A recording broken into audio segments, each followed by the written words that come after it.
Okay, hello everybody. Hope you all well. Had a great Shavuos. The Taka. Okay.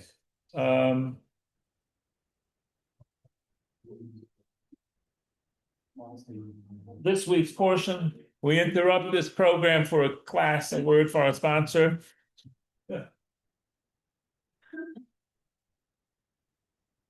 This week's Torah portion is Parshat Naso, the second portion in Chumash Bamidbar, the book of Numbers.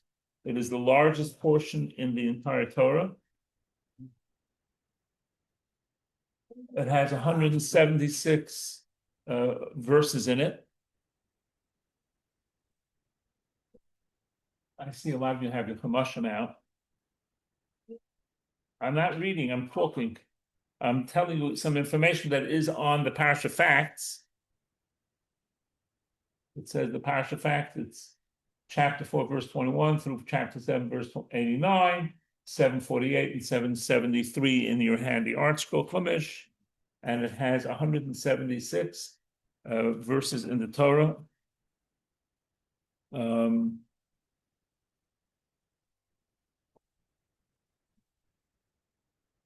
How do I know that? I did not sit and count them all. So I'm going to let you know the trick on how you know how many verses there are in a portion. If you look on page 772, which is the end of the portion, Shabbat, you're in the Siddur, we're in the Chumash. Do whatever you want. I'm just letting you know. As long as you know what you're doing, okay. On the very bottom of 772 in tiny letters, you see where the portion ends. The last line says, "Asher al aroin ha'edus mibein shnei hakruvim vayedaber elov." You want to see that last line on the bottom of page 772? I'm talking about the Hebrew side, not the English side. Okay, 772, page 772. Dan, you with me? Yeah. So underneath that in tiny letters, it says Kuf Ayin Vav Pesukim. Everyone see that? Mm-hmm. So Kuf Ayin Vav, we know there's something called gematria, that letters have numerical values. So Kuf is 100, Ayin is 70, and Vav is 6. So that tells you it has 176 Pesukim. So many Chamashim have, by almost every single parsha, it tells you the amount of verses in that portion. Yes, sir. What is the triple phase after the log? I'm sorry? It's like 3 phase. Where do you see 3 phase? After the log? Where do you see that? Not in the art school. We have a different Chumash? In the sun. Ah, okay. That tells you the spacing between the end of that portion and the beginning of the next one. Basically. Blank space. So the pei means pasuach, it's open, which means that the portion ends and there's a blank space till the end of the line, and the next portion will begin the next line. Yeah. If there's samach, that means sasun, that means there'll be a space of, I don't remember, 11, 12, 13 letters, I remember, and then it'll be on the same line. Okay. Is cookies 100? That's you correct. And ayin is 70, and vav is 6. Okay. So what's the significance of this number 176? Well, it is significant. Usually we don't focus that much on the amount of letters in the portion, but as the largest one, there is a tractate in the Talmud called Baba Basra, which is the longest page-wise tractate in the Gemara, and that is also 176. All right. Pages or possible? I'm sorry? Pages or possible? No, there's no psukim are verses. In the Talmud, it's dafim. It's called a daf. So it's not technically. It's really not, because we start by 2, but the last number is 176. In the book of Psalms, chapter Kuf Yotes is 119, has 176 psukim in it. So clearly the 176 had a little significance here that we will talk about. Neshama, when you're saying a prayer, you should read it with your mouth, not just scan it with your eyes, number one. And number two, you should probably do it in the English side. That's my recommendation. I mean, you can do whatever you want. I'm just matter of this. I'm sure you are. That's why you come to the Jewish Learning Exchange to learn how to read, and among other things. But I'm just saying, so I'm giving you an idea of what to do. So what's the significance of 176? Well, let's figure out how many letters in the Hebrew alphabet are there. There are 22 Hebrew letters. And what I mean by 22 is we don't count bays and vays as two different letters. Those are the same. And kaf and chaf and pei and pei. So there are 22. So 22 times 8, for all you math whizzes, is 176. You figured that out. That's amazing. That's right. So what's the significance of that? The significance of that is that the Torah connects to the number 8. What's significant about the number 8? Well, the number 7 is completion in this world. That's why you have 7 days in a week, and many other sevens. The 7 notes of the of music. The 8th note is really just the same first note, just on a higher octave. So 8 means transcends the physical. 8 transcends the physical, and that's why the Hanukkah story is the Hanukkah. We celebrate it with 8 days because it was miraculous. So 8 is transcendent of the physical. And that lets us know, and is a reminder about us, about the Torah, that the Torah transcends the physical.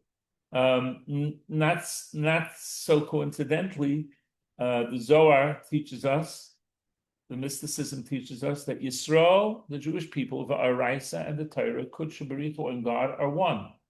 So there is a transcendent aspect of God, the Torah, and the Jewish people.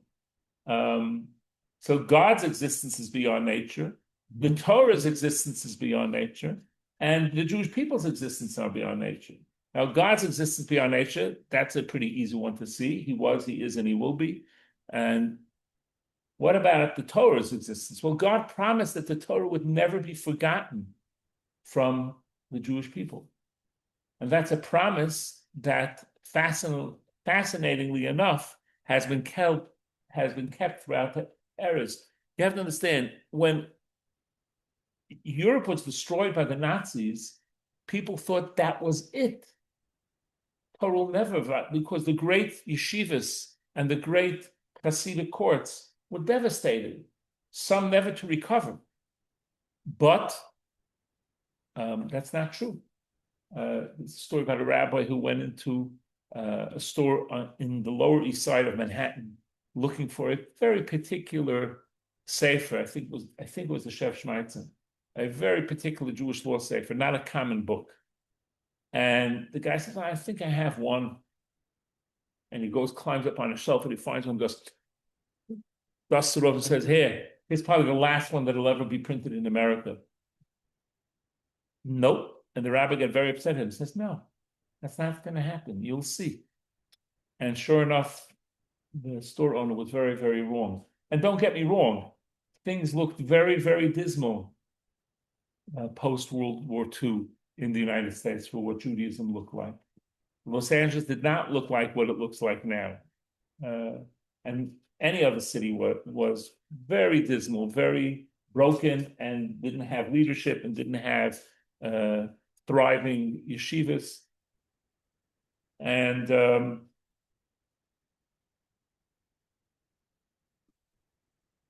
it's an important idea to realize that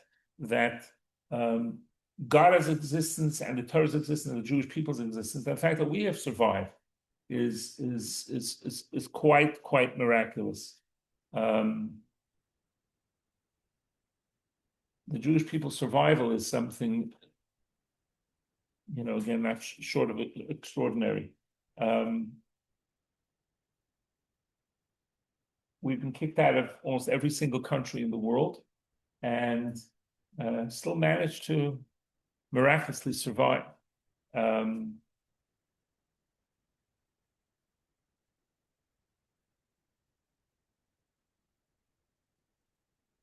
And again, like I said, there's we can make a whole discussion just about all of this, but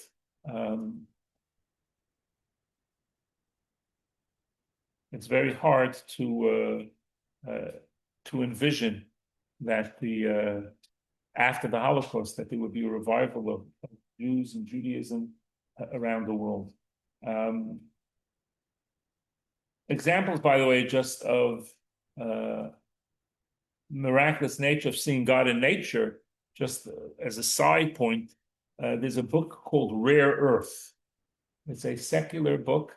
It's not by Jewish people. It's about science.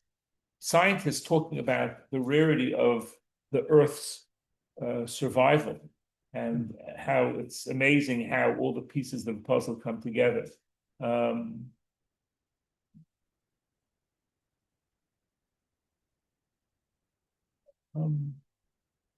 Icebergs should sink, by the way.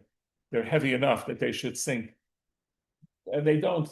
You know, might have made it that they don't sink so that life can live underneath there. The interrelationship between species. I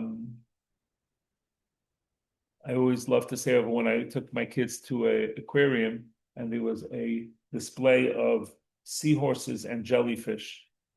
And I saw a seahorse for the first time. And the only time I had been exposed to a seahorse was in growing up seeing it in cartoons, where characters would, travel beneath the sea on a seahorse. I didn't realize it was a real fish. I was like, what? That's unbelievable. And then there's a jellyfish that supposedly that had no brain, but somehow or another manages to look very, very elegant and defend itself and reproduce. And my kids are saying, "Ta, we saw this already. Let's go." They're pulling on me. I said, "Wait, this is unbelievable."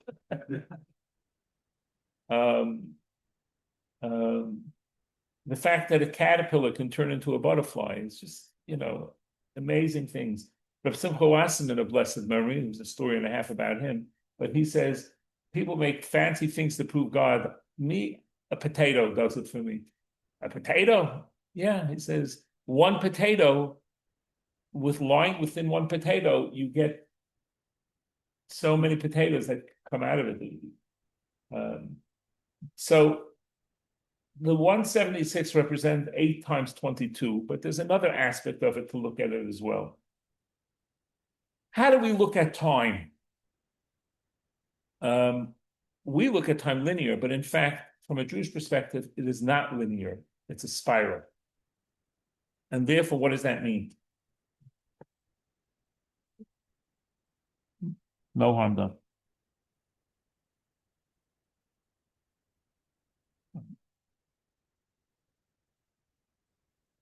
We're flying all over the place here. All right. I don't have a regular setup.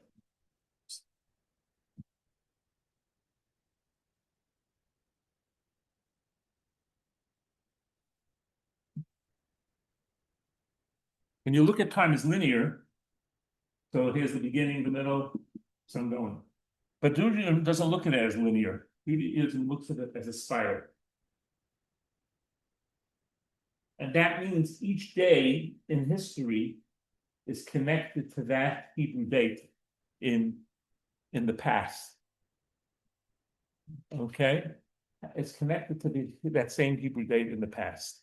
And there's an energy that day may have that is passed on and put into it. And therefore, for example, when we talk about Passover as being the time when the Jewish people were redeemed from Egypt, then that means that during the Passover season, we are connected to freedom.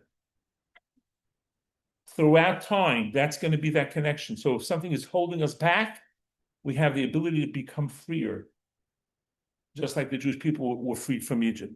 So Shavuos, when we got the Torah, means there's this energy of the giving of the Torah we say it's Zman Matan Torah, saying the time of the giving of the Torah. That energy continues to this day. So Friday and Shabbos was the Shavuos energy. And therefore, the Hasidic masters say it's not coincidental that the largest Parsha is always going to come out to be the Shabbos after Shavuos. Because there's the energy of the giving of the Torah, and boom, so we get a big Parsha.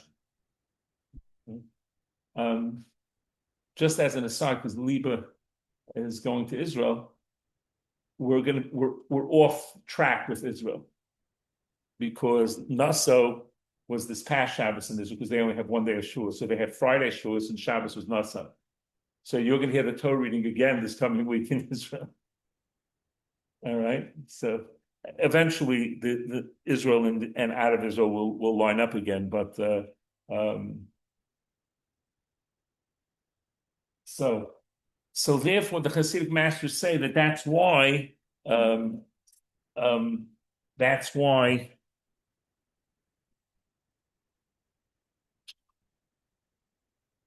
that is why there's a bigger Parsha portion after the holiday Shavuos. All right, so in Parshas Naso we also talk about the responsibilities of the three subfamilies within the tribe of Levi. Levi had three sons, Gershon, Kahas, and Merari, and they had children, and their children had children. So the three families, Gershon, Kahas, and Merari, each had different responsibilities with the Mishkan. So what were the jobs that the Levim had in the Mishkan? Anyone know? They had to carry the different parts of the Mishkan, correct. Anything else? Anybody else know? They played music, and they would sing. That was part of their jobs. But so Gershon, the family of Gershon from the tribe of Levi, was in charge of the roof, the transport, and also assemble and disassemble. Because whenever God moved, the Mishkan had to be taken apart and moved along with the Jewish people. If anyone has a question, doesn't understand what I'm saying, please tell me, okay? So whenever the Jewish people were moving in the desert, the Mishkan was taken apart and put back together when God stopped. Kahas was in charge of the vessels. That's the Aron, the Ark, the menorah, the shulchan, the table, the mizbeach, the altars. And Merari was in charge of the walls and the curtains. Now, what's interesting is the Levim, as I said, sang music. Rob, Yes, Rabbi, question. I'm sorry. What's their job now? What's the job of Levim now? The job of the Levim now is not much, just like the jobs of the Kohanim are not much now. But what we do is, when it comes to washing the hands for the Kohanim before the priestly blessings that are done before the holidays, which actually are brought down in this week's portion as well, we're going to get to that soon. We call out the Levim to assist with the washing of the hands of the Kohanim, because that's their job, okay. to assist the Kohanim. Okay, thank you. You're very welcome. Question: what? Gershon is the roof, Kahas is the vessels, and Merari are the walls and curtains. I'm sorry, Kahas.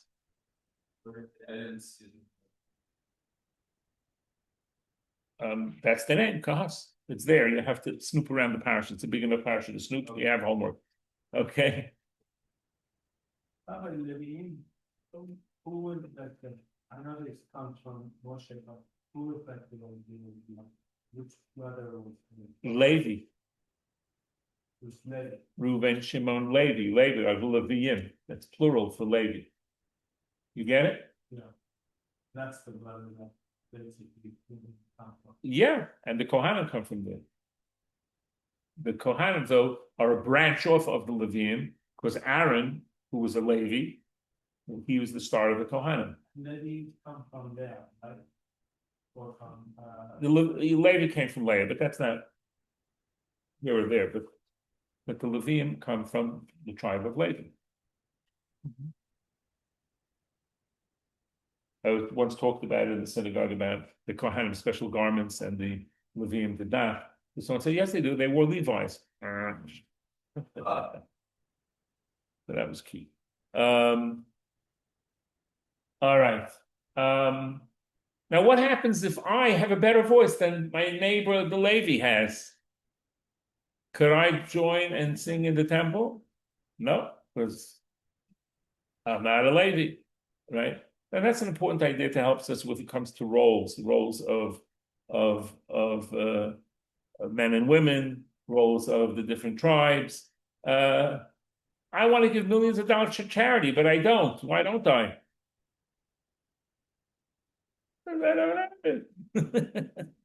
So, because I don't have it.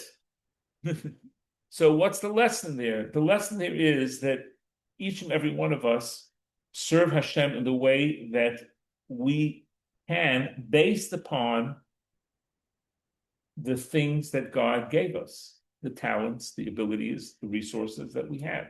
Now, there's nothing wrong with praying to have more or different resources so that we could do more, but many people pine for this, that, and the other thing. Where are you now? What's your job now? Now I serve God with the resources, the talents, the abilities, and the circumstances of my life that I can do now. And that's an important idea to remember. So like I said, I may sing better than the Levi, but that's not my job because he's a Levi and I'm not. So why do you sing now? Even if you have Levi? I'm sorry? Why do you all sing now, even if you have Levi? When did that change? There's nothing wrong with singing. You can sing in the right appropriate place, in the appropriate way. Singing is not limited. The guy didn't say only the Levium can sing, everybody else has to, put tape on it. I mean, there are occasionally times you feel like putting some tape on somebody's mouth when they sing, the window starts cracking, whatever it is, but no. Yeah, until in the temple, not in the street. Correct, right.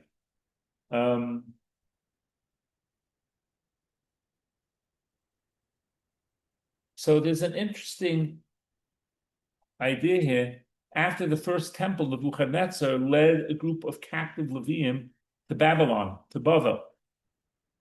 And he saw that they were sad. I'm sorry? Worshiping idols? No. And he saw that they were crying and they were lamenting the destruction of the temple. They said, what are you crying for?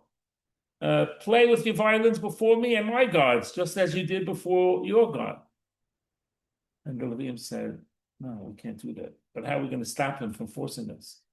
So they cut off their thumbs so that they would not be able to play for him and his idols.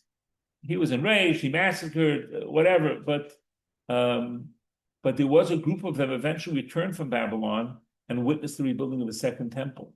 And Hashem promised them with the oath, the Levium injured their right hand for my sake. I therefore swear by my right hand that I shall ultimately defeat your enemies and restore Yerushalayim to you.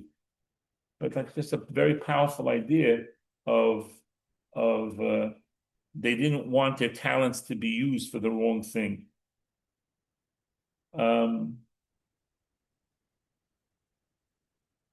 One of the things in the Parsha we talk about is those that are ritually unclean, depending on what type of ritual impurity, cannot go into certain parts of the camp.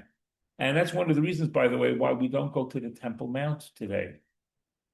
Not because of the political aspects, which is a pain in the neck, because the Arabs claim that it is a holy site of theirs, which, by the way, knowing the Quran does talk about Jerusalem. It's an interesting site, and they claim it's like the second or third holiest spot. You read the Quran? I did not read it, but I have people who did read it who said that it's not there. But be that as it may, there are places that we can't go to because we're not ritually clean enough to be able to do that. And that's an important lesson for us about having values about what we allow into our life and what we don't. That certain things we shouldn't be allowing in. You're saying for the foundation stone, we're not supposed to speak where it is? That is correct. Yeah. I tried to see it while I was there, but the idea of allowed said I'm doing that. They don't want to make international incident. You want to have your name on the newspapers causing a riot. The Arabs are rioting because some American person is coming to be there, right?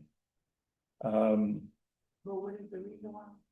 But outside of the political stuff, what's the reason? Because we have to be ritually clean to be there.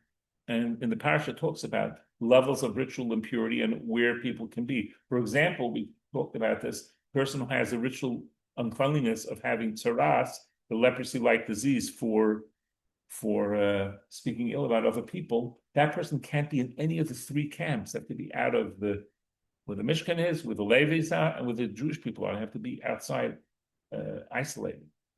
So it depends on the level of impurity. But someone who touches a dead body can't be in where the Mishkan is, but could be in the other camps unless they have a purification process, which is the red heifer, which we don't have today. So, and we are all assumed to be ritually unclean that way because people are buried in different places. We know about, we don't know about.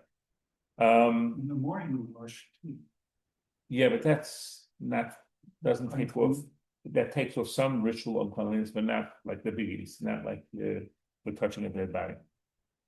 The foundation stone is the same place where the Holy of Holies was, or is two separate things? Probably the same. I haven't been there personally, but they don't let me on either because I don't know why they think I'm Jewish. I don't know why they think that.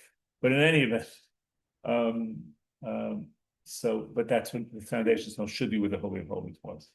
There's a tunnel that people can pray opposite the temple, which we can pray toward the Holy of Holies.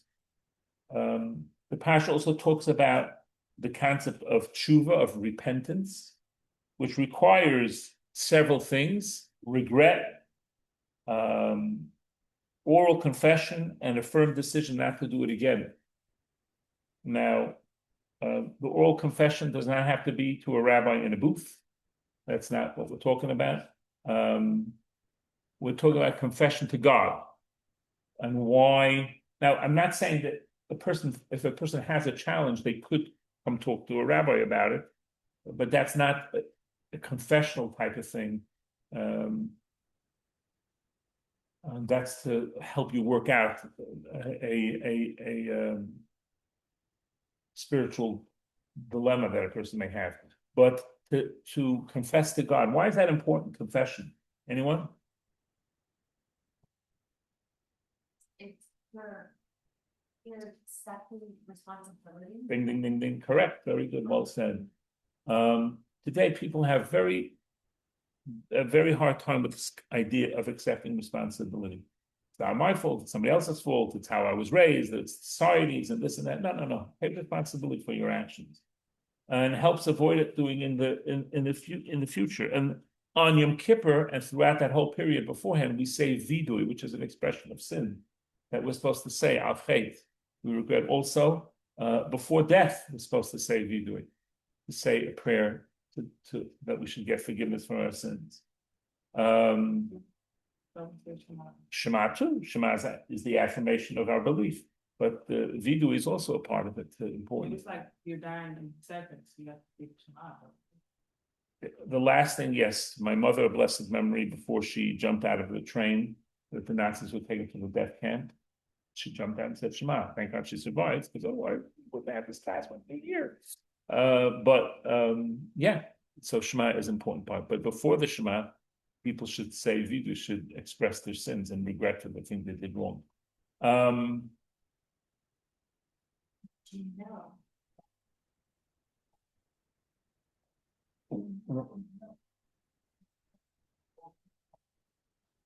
You're right. That's why our sages say something very interesting. A person should repent a day before their death. And the question is, how do you know? Good idea. That's why it's a good idea to repent every day. To look at regret of what I messed up and try to fix what I can on this world while I'm still here. The Parsha also says if someone steals from a convert, even though there may not be any people to inherit, you're still liable, and you have to give it to the Kohen if there's nobody to inherit. There's Vidu in the prayer book. Vidu in the prayer book? right, we say it in Tachnon every day a little bit. Right after the Shemona Esrei, the silent devotion, the morning service. Now there's a longer version that we say, like I said, before Yom Kippur and on Yom Kippur.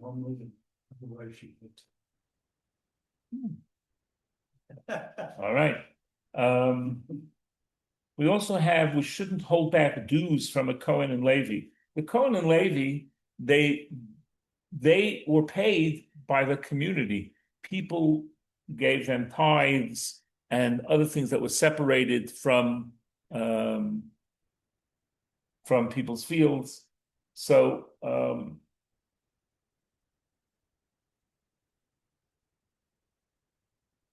and this is a lesson for us for charity. People look at charity. If I only had spare money, I'd give charity. That's not how it works. If you want to have spare money, then you give charity. You have to reverse it. Our sages tell us, Aser b'shvil setish asher. Give tithes so that you should become wealthy. And again, it needs to be to worthy Jewish causes. There's a great story in the Medrash about a man who his field produced 1,000 bushels annually, and he always separated 10%, which goes to the Levium. He was an old man, and before the end, drawing near, he summoned his son and gave him last minute instructions. Among other things, he said, "Be careful to separate the correct amount of tithing." And a year after the father's demise, the field again yielded 1,000 bushels. But they said, and first of these, the son gave away 100. He says, "Oh boy, that seems like a lot." So the next year, he cut it down a little bit.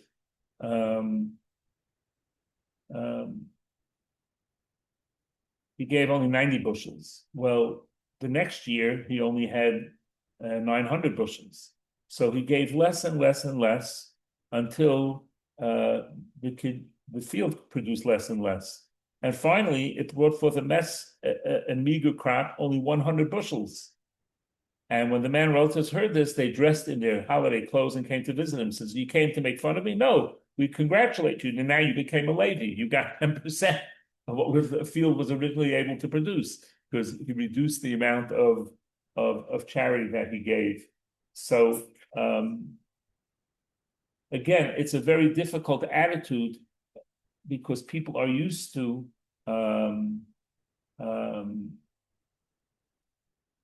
they're in charge. And as I've mentioned in the past, to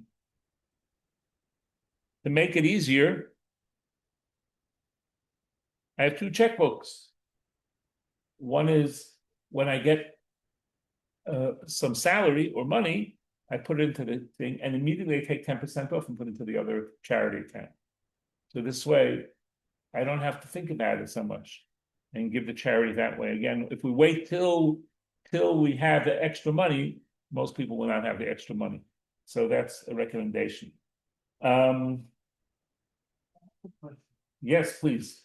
So, this, as it says, at the beginning of it says, the ladies were studying Torah even in Egypt. Correct. And so it seems like God had kind of put aside the Levi from the beginning. Yes. Even before Exodus occurred. Right. And so they were already what do you call it? Already set aside that they're going to be the tribe of who are going to be caring for the Mishkan. Not necessarily. They were put aside because they were holy, but not necessarily that they were going to be taking care of the Mishkan. Well, let me finish. Because that was going to be for the firstborn. But when the sin of the golden calf came, and only the tribe of Levi did not sin, so the again said, "Okay, firstborns, you're not going to get that job anymore. Now we're giving it to the Levium." But I think it doesn't seem fair.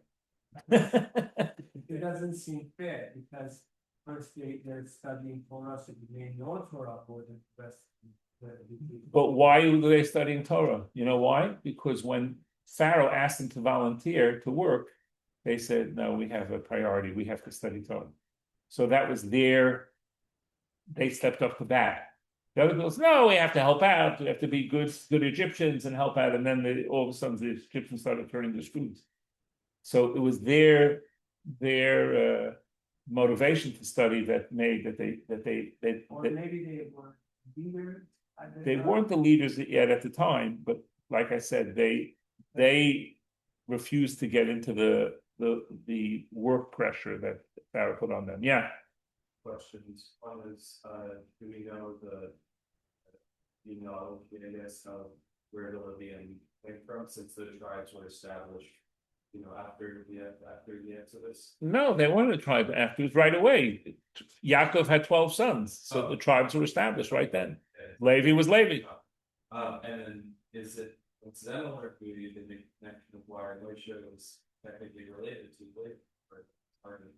Well, that came out that way, but realized that he wasn't raised with them. He was raised in the palace. That's that same. But he is from Shevet Levi, yes.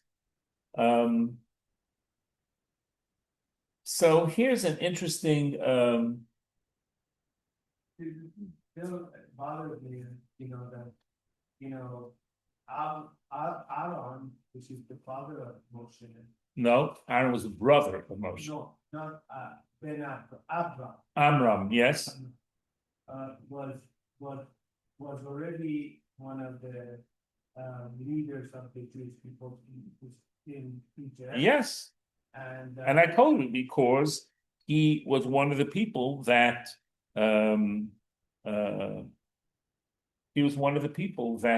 didn't take upon himself to work for the Egyptians, and they respected that and let them, since they never got involved in the first place. Okay. There's so many inconsistencies. I don't see any inconsistency, but I'm happy to answer your inconsistency that I don't see. Well, like for example, listen, the Levites know most apparently. Because they were the ones who chose to do that. Remind me, I said over a story yesterday in the shul. There was a man who really wanted his kid to go to college and he wanted to be in yeshiva.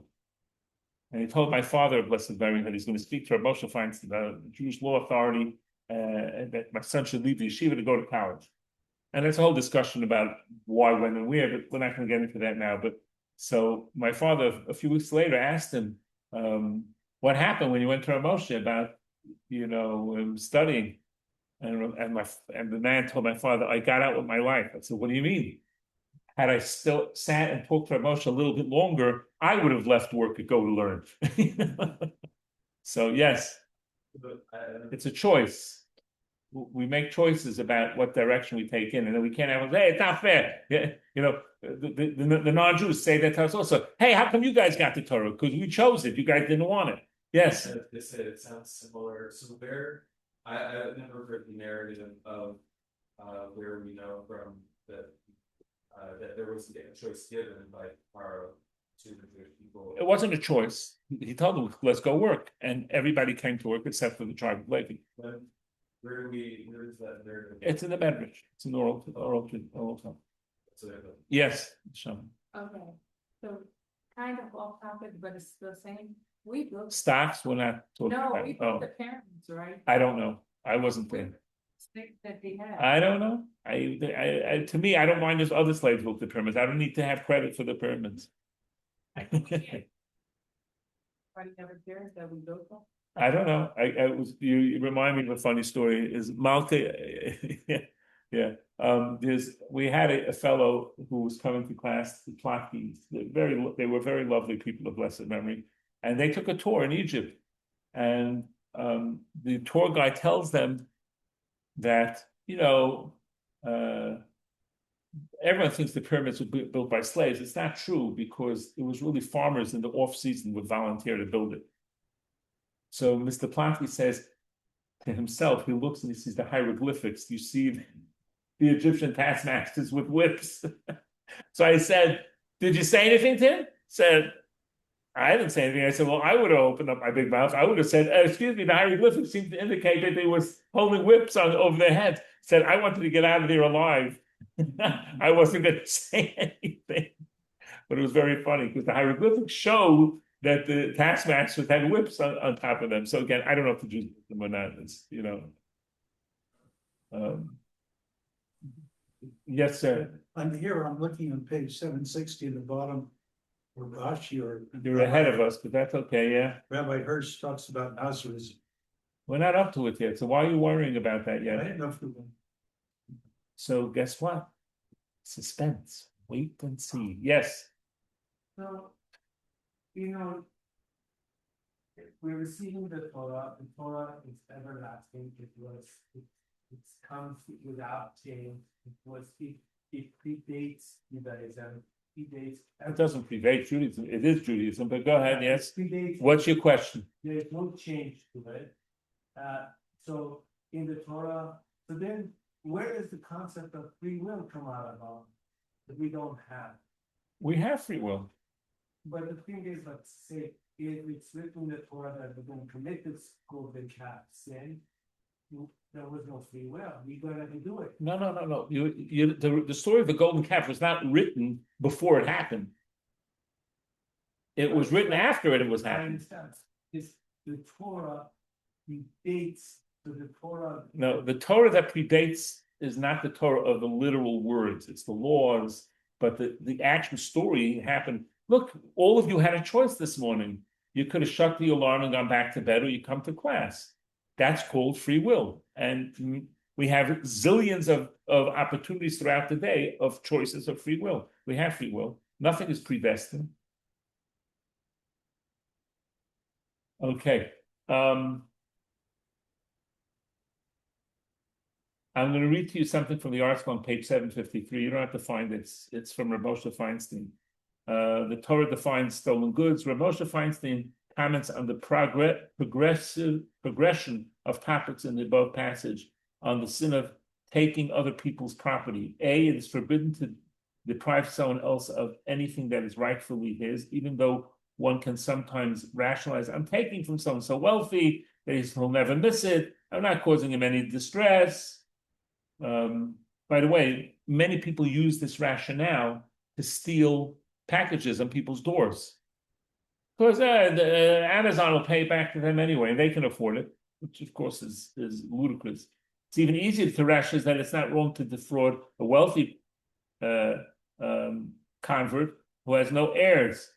He will not live forever. He has more than enough for himself, and there's no one to inherit when he dies. Third category is someone who separated his tithes but has not yet distributed them. The Kohen or Levi might feel justified in grabbing the tithes by rationalizing they really belong to my tribe anyway. All I'm doing is depriving the Israelite of the right to choose to whom he can give it. And this is an insubstantial pittance. By listing all the three categories of the same passage, the Torah tells us the true definition of stealing. We are forbidden to take anything that God did not give us, regardless of whether the theft is great or trivial, or whether we can find some moral justification for doing so. It's a very powerful, beautiful idea. So it's important to realize, and people do try to rationalize it, and that's why sometimes people aren't honest. I'll give a lot of charity with the money, but that's not a good rationale. Something else in the Parsha is interesting is the concept of a saita. A saita is a wife who's under suspicion by her husband of being unfaithful. Now, we're not talking about a guy who needs therapy, who's dealing with, he sees that his wife said hello to the salesman in the store and he already thinks who knows what's going on. We're not talking about unhealthy things. It's where she's not acting appropriately. She's being with somebody, a man,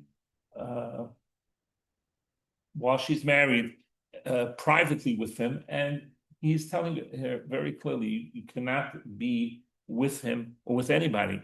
And she does it again, and he accuses her. And then the question is, what's the story with her? Was she unfaithful? Was she not unfaithful? And therefore, there's a special test that's given with where we bring this woman before a court and again, this is not today. This is not done today. It's time of the temple, brought to the temple, and she's given something to. If she refuses to acknowledge that she did something wrong, she's given God's name is put into liquid and dissolved, and she drinks it. And if she is innocent, then she gets blessing, and the marriage is blessed, and they have children. And if she was guilty, then she dies. And this is a very powerful, miraculous thing about the importance of and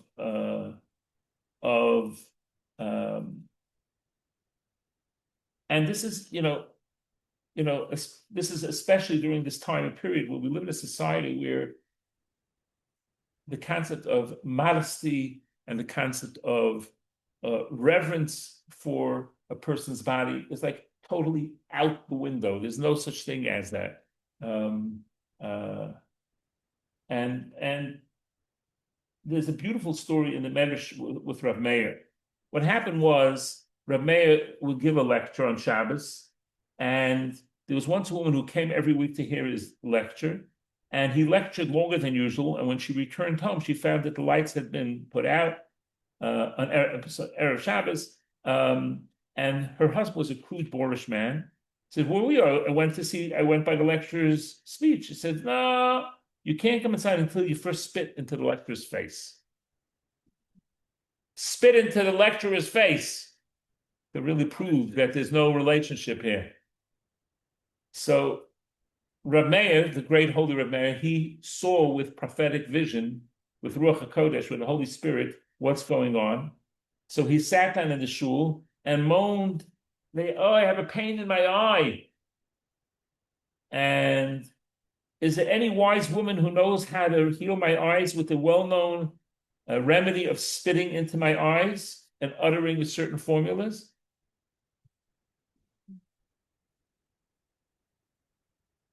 You're really getting the point of the story, I see, but okay.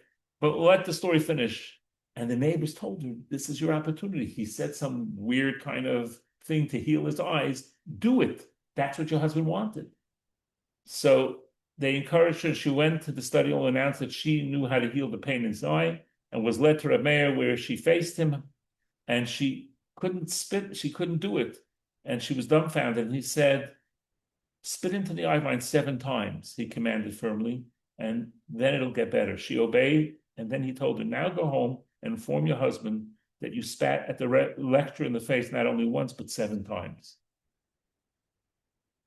Please don't do this to me on shul or now. I appreciate if you don't spit at me. Okay. Reb Meir's students who had overheard the conversation now understood what the Rebbe's deceit was, that this is all a plan to get her to get back with her husband by getting her to spit in his face. And they said, why would you allow yourself to be so demeaned and humiliated? It's not, you're a scholar. It's beneath your dignity. And listen to what he said. Meir, that's his name, Meir's honor is not greater than the Creator. For the sake of restoring peace between a husband and wife, the Creator permitted his holy name to be eradicated in the water. It follows then that I must certainly disregard my dignity for the sake of peace. The students were ready to go beat the guy up, say, be a mensch, be a good person. But instead, he dealt with it in a more beautiful way by having her spit in his eye, so that he had no complaints. He had nothing to complain about anymore.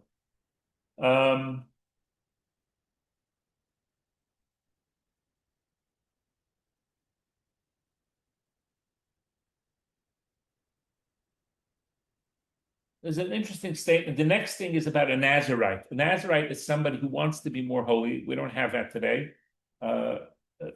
Generally, it's a person who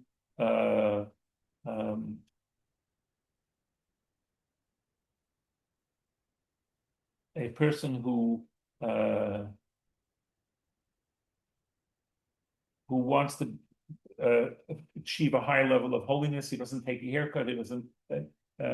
He doesn't become ritually unclean to a dead body. Like an example of this would be Shimshon. Samson, he was a Nazarite. That's why he had long hair.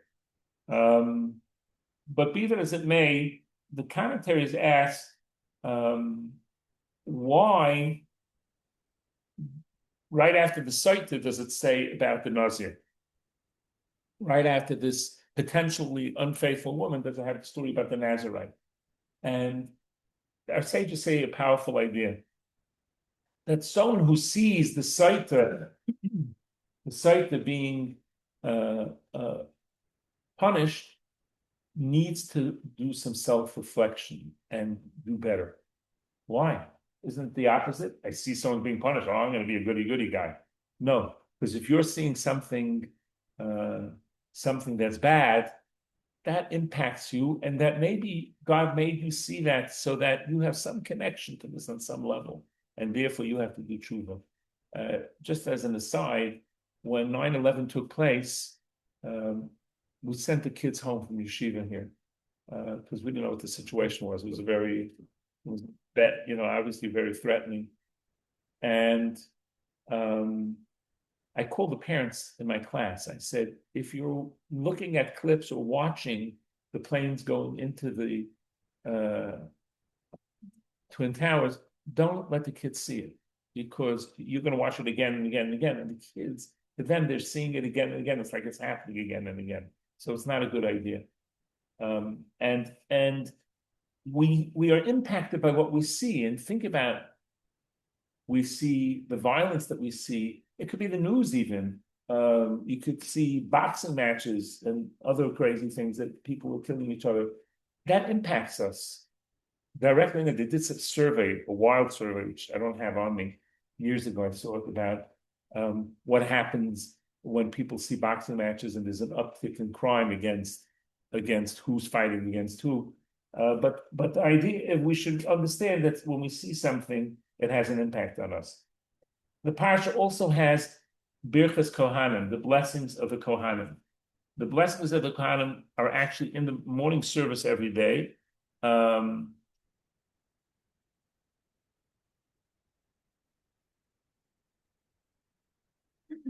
And it has Yevarecha Hashem v'yishmerecha, God should bless you and guard you. So that first and by the way, we in Israel and in some Sephardic communities, they say it daily. Out of Israel, and in many Ashkenaz communities, they say it just on the special holidays. Like on Shavuos, on the holiday Shavuos, we said Birchas Kohanim, the Kohanim come up to the Kohanim come up and bless the congregation. People cover themselves and they listen to the blessings. And so it has three parts of it. God should bless you and watch you. That's one about physical blessing. So why does a person need to have physical blessing after they're blessed physically? Anyone read about people who win the lottery? What happens? Their lives go most of the time, right? So the money gets squandered. So Hashem should bless us, but should protect us. Hashem should turn his countenance and face toward us and be gracious to us. That's spiritual blessings. And that's the blessing of peace, which is the combination of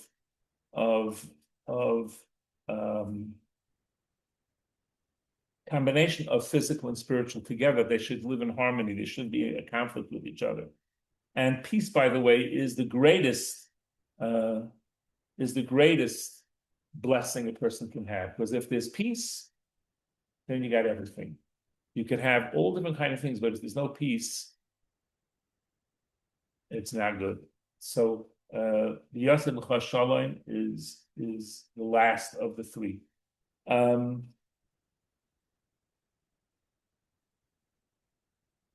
Now, why is this the longest portion?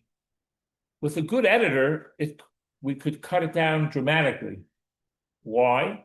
Because it has what the princes gave of each tribe to inaugurate the Mishkan.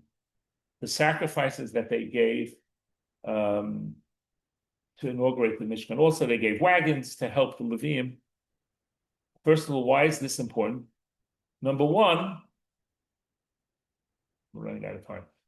Number one, they missed the opportunity to donate at the beginning of the giving up for the construction of the Mishkan. So now they're making up for it and say, we want to be first to donate and dedicate the Mishkan. Because we thought we'll give later, and so we have to jump to the opportunity when we have such an opportunity. Don't miss opportunities, number one. Now the question is, why repeat? Because the donations that they gave for the sacrifices were exactly the same. So guess how many times it's repeated?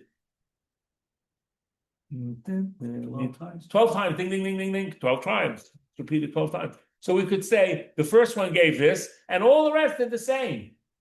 So why does it repeat each one again and again and again? And that's what makes the portion, one of the reasons it's so long. And the answer is because each one had a deep and different symbolism for why they were giving it. It's not redundant. And another important lesson is this idea of two people doing the same thing is not the same thing, and two people doing the same thing doesn't mean that we should stop doing it. A person can say, look, I don't have to go to shul, somebody else is going to be there, I don't have to be there. No, everybody has to do their own thing, and everyone has their own contribution to make, as we talked about before, with everyone's own talents and abilities to do what they can. So the Torah repeats what each tribe gave, because A, they gave it with a different intent, and B, there's no redundancy. God doesn't make extra. He doesn't make junk. He makes each of us to do the best that we can. And interestingly enough, everything in creation was created in bulk. God ordered everything from Costco, except one thing. What was that? What was not created in bulk? Trees, fish, animals, plants. What? No, that was before the creation. In creation. Human, Adam was one. To let each person know that they each count. B'shvili nivra olam. Our sages tell us we should realize that the God created the world just for me. Had there been nobody else on the world, then there's a purpose that I have here as well. So that's an important idea that we should walk around with and realize that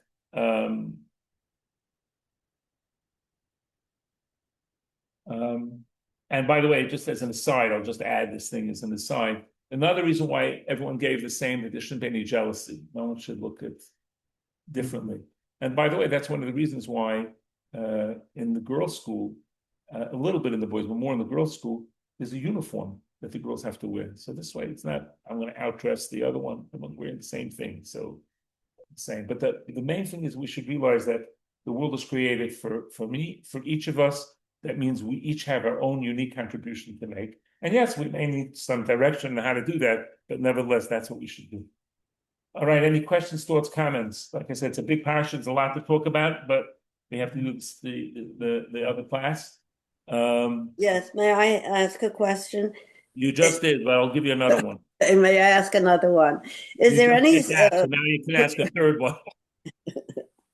You're making it difficult, Rabbi, with all That's respect. my middle name. All due respect.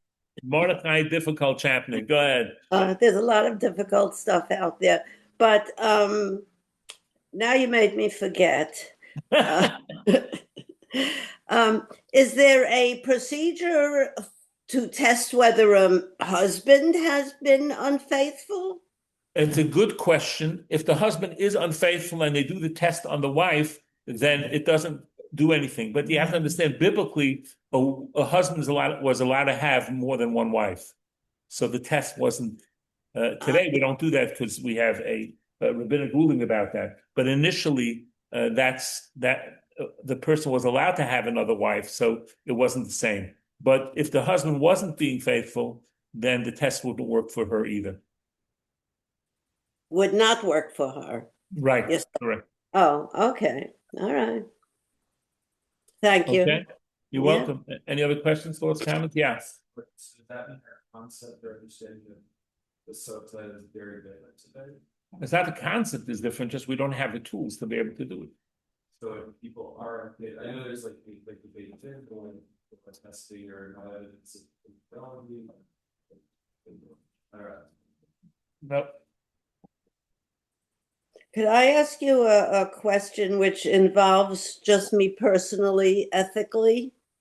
if you If want I- to do it, if you don't mind a group therapy, we can do that. Or if you want to call me another time, you can do it. It's up to you. It's up to the class. I mean, everyone Go has. ahead. If you have you- a short one, we'll try. Go ahead. Go. I have an accepted offer on a co-op in LA, and You moving back? oh, I'm sorry, in New York. Go ahead. See, Yes. okay, and